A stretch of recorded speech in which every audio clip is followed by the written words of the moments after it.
The bright lights of the car showroom made every car look shiny, and new customers were busy walking around checking out the fancy cars. The salesman stood nearby, ready to sell a car. Suddenly the glass doors opened, and a man walked in. He didn't look special. He wore an old black t-shirt and sneakers that had seen better days. She didn't have anyone with him.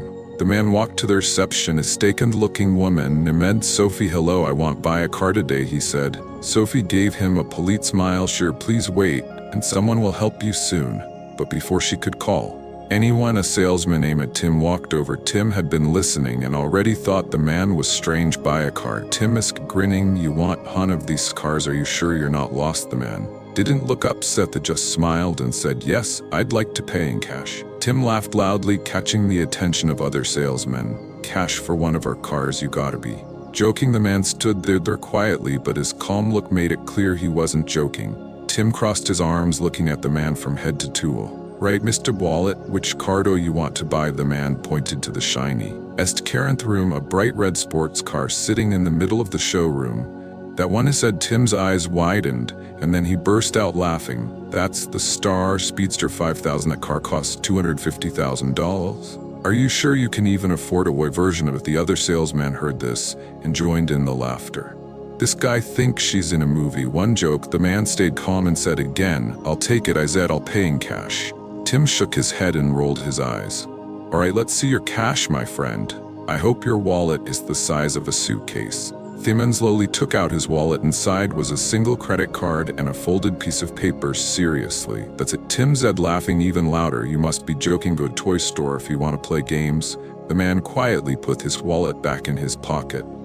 "I'm not joking," he said softly. Tim couldn't stop laughing. He leaned against a nearby car, shaking his head. "This is the funniest thing I've seen all day." The man ignored him and walked over to the red sports car. He gently touched its shiny surface, running his hand along the hood. "Hey," Tim yelled, stepping forward. "Don't touch T. He care if I you scratch it. You'll have to sell your clothes to pay for it." The man quickly pulled his hand away and said, "I'm sorry, it's a beautiful car." "Beautiful?" Tim repeated with a mocking grin. "Yeah, it is, but beauty like this isn't for people like you," the other salesman whispered and laughed. Even Sophie, who felt bad for the man, didn't say anything to stop them. The man stayed calm. "I'm serious about buying this car," I said again. Tim threw his hands in the air. "Oh, you're serious? Okay, then let's see how serious you are." Tim grabbed the car keys and dangled them in front of the man's face. "All right, big eye, let's take her for a spin." The man smiled and nodded. "Sure, let's go." But just as quickly, Tim pulled the keys back and smirked. "On second thought, I don't think we should risk letting you drive this car. If you crash it or worse, steal it." The man's smile faded slightly. "I won't crash it. I just want to see how it feels on the road." Tim looked at this boss Jacobs who stood nearby. "Hey boss, should I let this guy test drive a speed?"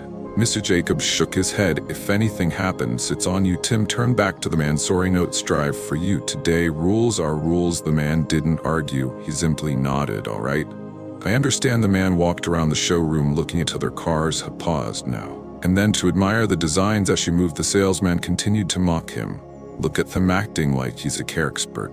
Tim said he's probably dreaming of owning one someday. Another added event. The customers in the showroom began whispering about the man. Some laughed quietly, while others just shook their heads. The man didn't react to any of it. They kept his focus on the cars, but anyone watching closely could see a hint of sadness in his eyes. Tim, enjoying the attention, walked up to the man again. "Still here? Should I call security to make sure you don't try to drive off with Neo 4 cars?" The man shook his head. "No need for that. I'd like to speak to the owner of this dealership, if possible." Tim laughed again. "The owner? Oh sure. Mr. Brooks will be thrilled to meet you. Wait, rare." The man sat down in the waiting area. While Tim went to find the owner, the other salesman continued to joke about him. Maybe he's waiting for his imaginary chauffeur to bring the cash. Unsaid, Sophie watched the man sitting quietly holding a cup of water. She felt sorry for him. She walked over and said, "Sir, can I get you anything else while you wait?" The man smiled warmly. "Noth. Thank you, this is fine." Sophie hesitated before asking, "Why don't you just leave there being some antoy?" "You," the man chuckled softly. "Sometimes you see people's true colors when they think you're nobody." Sophie didn't understand what he meant, but his words stuck with her. After an hour, Mr. Brooks, the dealership owner, finally walked in. He was a serious-looking man in a sharp suit. Tim walked up to him and said, "Boss, we've got a comedian in the showroom. He says she wants to buy the Speedster in cash." Mr. Brooks raised an eyebrow and looked at the man as that, so the man stood up and dead a shandy as "I'd like to buy the car today." Mr. Brooks didn't shake his hand. Instead, he crossed his arms. "And how exactly are you planning to pay for it?" "Cash," the man replied calmly.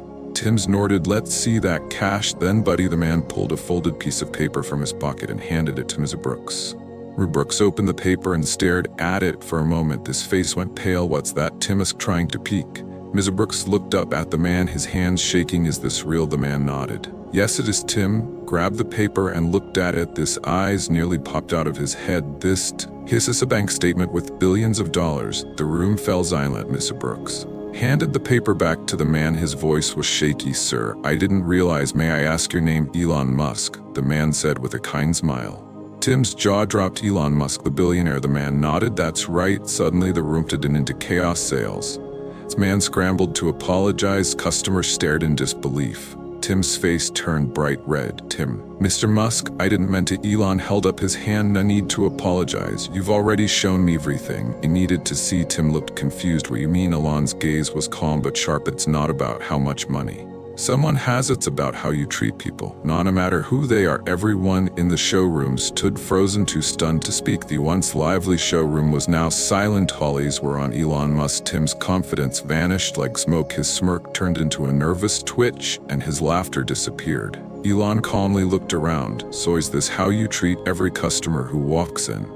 His voice wasn't loud, but it was sharp and direct. Tim stammered, "And no, Mr. Musk, I didn't know it was you. I thought you thought I didn't belong here." Elon finished the sentence for him. The other salesman who had been mocking him earlier now looked at the floor. Noon dared to say a word. Even Mr. Brooks seemed unsure of what to do.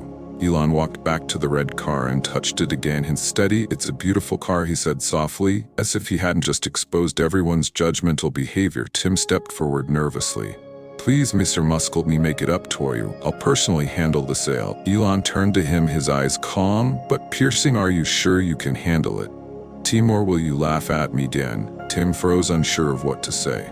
Mr. Brooks, sensing the tension, quickly stepped in. "Mr. Musk, I sincerely apologize on behalf of my staff. I assure you this is not how we usually treat our customers."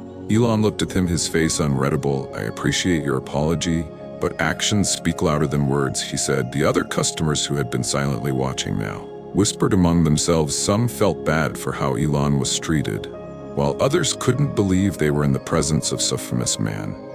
Tim, still desperate to fix the situation, said, "I'll give you a discount. We must anything to make up for this misunderstanding." Elon raised an eyebrow. "A discount? Do you think I need a discount?" Tim's face turned bright red. "And no, I just meant..." Elon held up a hand to stop him. "What you meant doesn't matter. What matters is how you acted." The room felt colder with each passing second. Sophie, the receptionist, wished she could say something to make things better, but eventually didn't know what to do.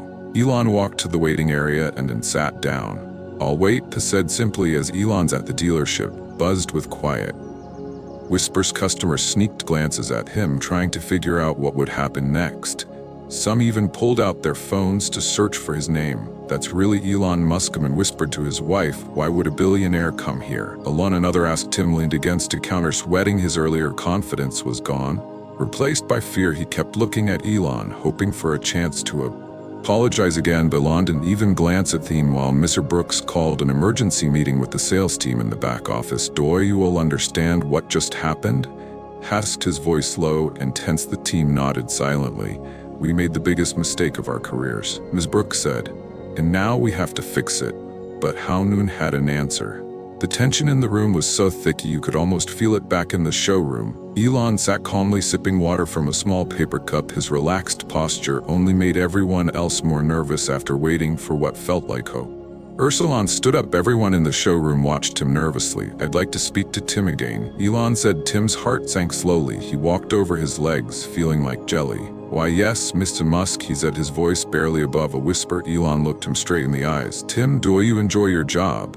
Tim blinked, confused. "Why, yes, of course I love working here." Elon nodded thoughtfully. Good, then tell me this. Why did you treat me the way you did when I walked in?" Tim hesitated, struggling to find the right words. "I didn't know who you were." Elon hinted him, and if I wasn't Elon Musk, would you have treated me differently? If I were just an order airman's Tim had no answer. His silences spoke louder than words. Elon sighed and turned to Mr. Brooks. It seems like your staff needs some serious training in how to treat people. Mr. Brooks nodded quickly. You're absolutely right. Mr. Musk, I'll make sure it never happens again. Elon walked back to their car, his calm demeanor unchanged. This car is worth $250,000, right? Asked. Yes, sir, Mr. Brooks replied nervously. Elon smiled faintly. Do you know how many people could never even dream of owning something like this? Mr. Brooks nodded, unsure of where the conversation was going. Yet I am ready to buy it in cash, and your staff treated me like dirt. Elon continued. Why? Because of how I was dressed? Because I didn't look like a typical rich man's. The salesman exchanged guilty looks. Tim stared at the floor, wishing he could disappear. Elon's voice grew softer. You know, money doesn't make a person valuable. How you treat others is what matters most. Sophie, the receptionist, felt a wave of guilt and respect wash over her. She realized Elon wasn't just a billionaire. He was a person who valued kindness and respect above everything else. Elon turned to Mr. Brooks. Do you think your staff deserves a second chance? Mr. Brooks, she stated, I believe they've learned their lessons. Sir. Elon looked at Tim. Have you? Tim nodded quickly. Yes. Mr. Musk, I'll never judge someone like that again. Is where Elon studied him for moment and said, all right, I'll give you a chance to prove it. Tim's eyes lit up with hope. Thank you, sir. I promise I won't let you down. But Elon wasn't done. However, I want to test you. I want to see how you treat others from now on, not just me. Tim gulped but nodded. I understand. As Elon prepared to finalize the purchase, he turned to Sophie. You've been kind to me from the start, this said. Sophie blushed. I was just doing my jobs. Sir. Elon smiled warmly. Sometimes doing your job with kindness makes all the difference. He pulled out a checkbook and wrote something down. This is for you, he said, handing Sophie the check. Her eyes widened as she saw the amount, 1,000. This is a thank you for treating me like a human being, Elon said. The entire showroom gasped. Sophie's hands trembled as she tried to hold back tears. Elon turned back to Mr. Brooks. I'll buy the car, he said, but only if you promise to change how your team operates. Mr. Brooks nodded quickly. I promise. Mr. Musk will improve immediately. Elon handed over his credit card. The sale was complete in minutes, but the lesson he left behind would last forever. Before leaving, Elon gathered the staff. Remember this day, he said. It's not about the money, it's about respect. Treat everyone with kindness, no matter who they are. The staff nodded, their faces filled with regret and determination to change. Tim stepped forward. Thank you for giving me another chance, Mr. Musk. I'll never forget this. Elon gave him a small smile. I hope you don't. The story of Elon Musk's visit spread quickly. Customers shared their experience on social media, praising his humility and wisdom. Never judge a book by its cover. One post read, you never know who you're talking to. The dealership became famous overnight, not for its cars, but for the lesson everyone learned. And Elon, he drove off in his shiny red car, leaving behind a story that no one would ever forget.